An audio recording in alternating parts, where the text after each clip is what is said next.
గంజాయి స్మగ్లర్లు అవలంబిస్తున్నటువంటి కొత్త పోకడ ఇది.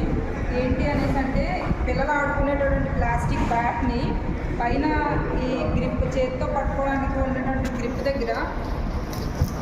దగ్గర కట్ చేసి దానికి ఈ విధంగా కట్ చేసి దీంట్లో గంజాయి ఫిల్ చేసి ఈ విధంగా గంజాయి ఫిల్ చేసి దాన్ని మళ్ళీ యాజిటీజ్గా మళ్ళీ దాన్ని టేప్తో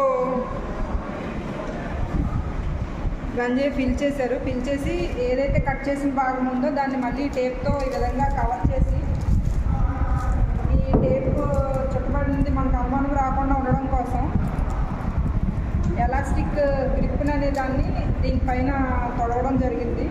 అదేవిధంగా ఈరోజు ఇలాంటి బ్యాట్లు 18 బ్యాట్లు విశాఖపట్నం రైల్వే స్టేషన్ నందు జీఆర్పీ మరియు ఆర్పీఎఫ్ వారు కలిసి సీజ్ చేయడం జరిగింది గంజాయి కేసులో.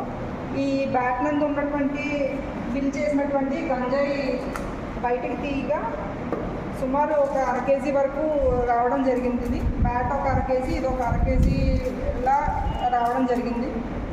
ఈరోజు ఇవన్నీ సీజ్ చేయడం జరిగింది.